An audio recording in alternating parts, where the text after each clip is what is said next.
ഇന്നലെ രാത്രി തൊട്ട് തുടങ്ങിയതാണ് ഈ പണ്ടാരം കൊണ്ടൊന്ന് ഉടുക്കാൻ. എത്ര ഉടുത്തിട്ട് ശരിയാവാത്തത്? ഓണം കഴിഞ്ഞാൽ ഇത് ഉടുത്ത് തീരൂല. അളിയാ നീ വന്നാ പിന്നീടാ. നീ എന്താ സാരി കൊടുത്ത് ബ്ലൗസും കൊടുത്ത് ഇടാത്തത്?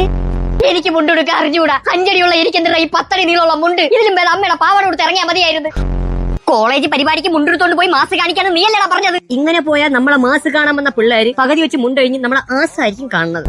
ഈശ്വര, വടംവലിയുടെ കുറ്റി ഞാനാണല്ല. അടിമോനെ പൂക്കുറ്റി, കുറ്റിയുടെയൊക്കെ കവ കയറും. ഒരു കാര്യം ചെയ്യാം, വടംവലിയുടെ ഇടയിലെ നിന്റെ മുണ്ടെങ്ങാനും ഊരണമെങ്കിൽ ഞാൻ കാടേറും കൊമ്പാ പൂരക്ക ആ പാട്ടിടാം. അപ്പോഴേക്കും നീ മുണ്ട് കറക്കി കിടത്താൽ മതി. മാസ്. അത് മാസ്. കറക്കണതൊക്കെ കൊള്ളാം. അടിയിൽ എന്തെങ്കിലും ഇട്ടോണ്ട് വരണം, അല്ലെങ്കിൽ കൊമ്പന്റെ പലതും കാണേണ്ടി വരും. ചുഞ്ചടുത്ത് ഞാൻ പട്ടുസാരി എടുത്തോണ്ട് വരാൻ പറഞ്ഞു റീലെടുക്കാൻ. ഞാൻ സായി അഭ്യങ്കർ, അവള് കയ്യാതു ലോഹർ. ചിക്കിരി ചിക്കിരി ചിക്കിരി വരാലേ. ചിക്കിരി കളിക്കാൻ പറ്റിയ വേഷം. ഇത് കഴിഞ്ഞിട്ട് തിരുവാതിരയ്ക്ക് കൂടെ കയറണേ.